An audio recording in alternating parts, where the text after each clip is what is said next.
નમસ્કાર મિત્રો, દેશ દુનિયાના તાજા મોટા સમાચારમાં આપનું સ્વાગત છે અને આજના તાજા સમાચાર મેળવવા માટે વિડીયોને અંત સુધી જોતા રહો અને આવા દરરોજના સમાચાર મેળવવા માટે વિડીયોને એક લાઇક કરી ચેનલને સબસ્ક્રાઇબ કરવાનું ના ભૂલતા. તો મિત્રો, પ્રથમ સમાચારની વાત કરવામાં આવે તો 20મો હપ્તો ક્યારે આવશે? તો મિત્રો, પીએમ કિસાન યોજના હેઠળ અત્યાર સુધી કુલ 19 હપ્તા મોકલવામાં આવ્યા છે અને હવે ખેડૂતોને 20મો હપ્તો રાહ જોઈ રહ્યા છે. જે કેન્દ્ર સરકાર તરફથી 19મો હપ્તો છે તે 24 ફેબ્રુઆરી 2025ના રોજ મોકલવામાં આવ્યો હતો અને આ હિસાબે જોવામાં આવે છે કે 20મો હપ્તો છે તે જૂન મહિનામાં મોકલવામાં આવી શકે છે. જો કે તમને જણાવી દઈએ કે સરકાર તરફથી હાલ આ બાબતે અધિકૃત માહિતી આપવામાં આવી નથી, પરંતુ ટૂંક સમયમાં સરકાર તરફથી આ અંગે જાહેરાત કરી શકાશે.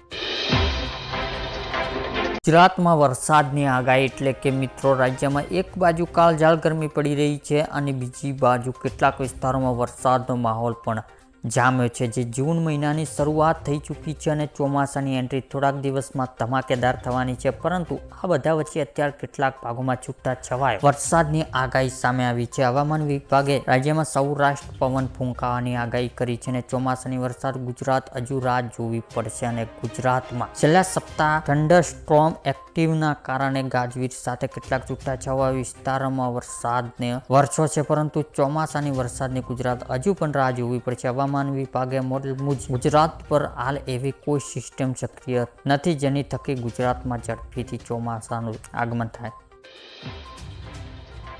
ત્યારબાદના મહત્વના સમાચારની વાત કરીએ તો મિત્રો, એલપીજી સિલિન્ડર કિંમતમાં ફેરફાર એટલે કે દર મહિને પ્રથમ તારીખ ઓઇલ અને ગેસ કંપનીઓ એલપીજી સિલિન્ડરની કિંમતમાં ફેરફાર કરે છે. જે 1 જૂન 2025ના રોજ પણ નવો દર જાહેર થવાની સંભાવના છે. આ વખતે 19 કિલો ક્રોમિસી એલપીજી સિલિન્ડર પર 24 રૂપિયા ઘટાડો કરવામાં આવ્યો છે. બહેનોને મળશે દર મહિને 3000 રૂપિયા. એટલે કે મધ્યપ્રદેશ સીએમ મોહન યાદવ સરની પારખેડા ખાતે આયોજિત મહિલા સ્વસહાય જૂથ કાર્યક્રમમાં એક મોટી જાહેરાત કરી છે, જેમાં સીએમએ કહ્યું છે કે રાજ્યમાં 5 વર્ષ લાડલી બહેનોને દર મહિને 3000 રૂપિયા આપશે. ખાસ છે કે સરકાર બની છે તે પહેલાં બહેનોને લાડલી યોજના અંતર્ગત 1000 રૂપિયા મળતા હતા, તે ગયા વર્ષ 1230 રૂપિયા કર્યા હતા. હવે આગામી વર્ષ ધીમે ધીમે વધારીને 3000 રૂપિયા કરી દેવામાં આવશે એવી સીએમ જાહેરાત કરી હતી. ત્યારબાદના મહત્વના સમાચારની માહિતી મેળવીએ તો મિત્રો, વીજળીના નિયમોમાં ફેરફાર એટલે કે મિત્રો, નવું પાવર કનેક્શન. હવે તમારે દેશના નવા વીજળી કનેક્શન માટે વધુ રાહ જોવી પડશે નહીં. મોટા શહેરોમાં 7 દિવસ બદલે 3 દિવસમાં વીજળી કનેક્શન મળી જશે અને હવે ગામડાઓમાં નવી વીજળી મીટર માટે 30 દિવસની લાંબી રાહ જોવી નહીં પડે. તે 15 દિવસમાં ગામડાઓને વીજળી જોડાણ મળી જશે અને વીજળી બિલમાં સુધારો કરી ઉર્જા મંત્રી જાણકારી આપી છે કે તે વીજળીનો સોલરના નિયમો હળવા કર્યા.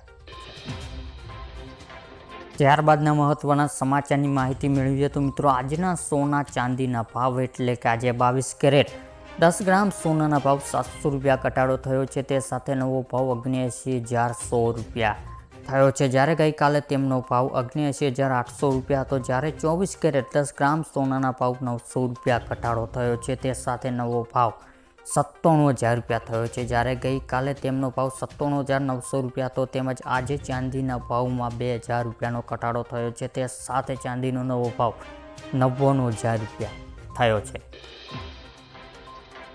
ત્યારબાદના મહત્વના સમાચારની માહિતી મેળવીએ તો મિત્રો, લોન માફી મંડળી લઈને મોટા સમાચાર એટલે કે ગુજરાતના ખેડૂતો ઉપર સરકારી ક્ષેત્રો, ગ્રામ બેંકો અને કોમર્શિયલ બેંક સહિતનું કુલ 1.44 લાખ કરોડ રૂપિયા જેટલું દેવું છે અને 3 પ્રકારનું બેંકો કુલ 55.77 લાખ જેટલા ખાતાઓ ખેડૂતોના આ ધિરાણ આવેલું. અનેક રાજ્યોમાં ખેડૂત ઉપર ગુજરાત કરતા દેવો પારમાં ઓછો હોવાનો આંકડો દર્શાવી રહ્યો છે. લોકસભામાં નાણામંત્રી દ્વારા એક સવાલનો જવાબ ગુજરાત સહિતના વિવિધ રાજ્યોમાં ખેડૂત પરનો દેવો માહિતી આપવામાં આવી હતી. ત્યારે હાલમાં માર્ચ મહિનો ચાલી રહ્યો છે અને આ મહિને 9 જૂન મંડળી પ્રક્રિયા ચાલુ હોય ત્યારે ખેડૂતોને 0 વ્યાજે મંડળી આપવામાં આવે છે, એટલે કે વ્યાજ સરકાર ભરે છે. તો શું આવી સ્થિતિમાં દરમિયાન ગુજરાત અમુક ખેડૂતોનો દેવો સરકારને માફ કરવો જોઈએ કે નહીં, તે નીચે કોમેન્ટ કરીને જરૂર બતાવી આપજો. ત્યારબાદના મહત્વના સમાચારની વાત કરવામાં આવે તો મિત્રો 1 તારીખથી રેશન બંધ એટલે કે રેશન કાર્ડનું KYC કરાવવું જરૂરી છે. એવામાં હજુ પણ ઘણા એવા નાગરિકો છે જેમણે નથી KYC કરાવ્યું. તેમના માટે મોટા સમાચાર છે મિત્રો. KYC લઈને ફેર શોપ એસોસિએશન દ્વારા નિર્ણય લેવામાં આવ્યો છે કે જેમાં રાજ્યમાં ઘણા નાગરિકોને KYC નથી કરાવ્યું, એટલા માટે 1 જૂનથી રાજ્યમાં તમામ રાશનની દુકાનો બંધ કરી દેવામાં આવશે. ત્યારબાદના મહત્વના સમાચારની વાત કરવામાં આવે તો મિત્રો પાન કાર્ડ બંધ મોટો નિર્ણય એટલે કે કેન્દ્ર સરકાર પાન કાર્ડ વપરાશકર્તાઓ માટે નવી ચેતવણી જારી કરી છે. જે સરકારનું માનવું છે કે જો તમે આધાર કાર્ડ નોંધણી IDની મદદથી પાન કાર્ડ મેળવ્યું હોય તો તમારે આધાર કાર્ડ મૂળ આધાર કાર્ડ નંબર બદલવું જોઈએ, નહીંતર તમારું પાન કાર્ડ છે તે 31 ડિસેમ્બર 2025થી કામ કરવાનું બંધ કરી શકે છે. જો કે આ બધા આધાર કાર્ડ વપરાશકર્તાઓ માટે નથી. ત્યારબાદના મહત્વના સમાચારની વાત કરવામાં આવે તો મિત્રો ખાદ્ય તેલ સસ્તું મોટો નિર્ણય એટલે કે કેન્દ્ર સરકાર આમ જનતાને મોટી ખુશ ખબર આપી છે. જે સરકાર ખાદ્ય તેલની કિંમત કાબૂમાં લેવા માટે મોટું પગલું ઉઠાવ્યું છે. જે કેન્દ્ર ગઈકાલે જારી કરેલા નોટિફિકેશન મારફતે ખાદ્ય તેલ પર બેઝિક આયાત જકાતમાં 10% ઘટાડો કર્યો છે. આ ફેરફાર આજથી જ એટલે કે 31 મેથી લાગુ પડશે. આયાત જકાતમાં ઘટાડા વિદેશ બજારોમાંથી આવતા તેલ સસ્તા થશે, જેના કારણે ઘરેલું બજાર પણ તેલની કિંમત કાબૂમાં આવશે. ત્યારબાદના મહત્વના સમાચારની વાત કરવામાં આવે તો મિત્રો ખેડૂતોને સસ્તી લોન મળશે એટલે કે ખેડૂતો આર્થિક સહાય માટે કેન્દ્ર સરકાર નાણાકીય વર્ષ 2025-26 માટે સુધારેલી વ્યાજ સબસિડી યોજના MICSS ચાલુ રાખવાની મંજૂરી આપી દીધી છે. અને આ યોજનામાં કેન્દ્ર સરકાર ખેડૂત કિસાન ક્રેડિટ કાર્ડ KCC દ્વારા 3 લાખ રૂપિયા સુધી ટૂંક સમયગાળાની પાક લોન પર 1.5% વ્યાજ સબસિડી પ્રદાન કરશે. અને આ યોજના માટે 15,642 કરોડ ફંડની મંજૂરી મળી છે. સમયસરની લોન ચૂકવતા ખેડૂતોને પોઈન્ટ રિપેટ ઇન્ટરેસ્ટ PRI તરીકે 3% વધારો લાભ મળશે, જે સાથે તેઓ માત્ર 4 વ્યાજ દર લોન મેળવી શકે.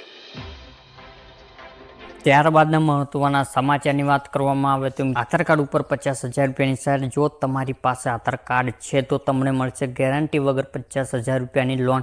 એટલે કે હાલ રાજ્યમાં લોકસભાની ચૂંટણી હોવાથી સરકાર પ્રધાનમંત્રી સ્વનિધિ યોજના હવે ડિસેમ્બર 2024 સુધી લંબાવવામાં આવી છે. અને અગાઉ તેની છેલ્લી તારીખ 31 માર્ચ 2023 હતી.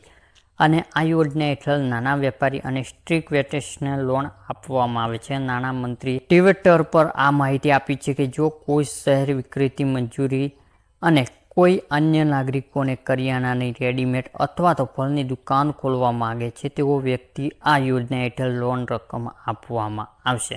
જો તમને પણ આ યોજના અરજી કરવા માંગતા હોય તો જરૂરી ડોક્યુમેન્ટ સાથે અરજી કરવાની રહેશે.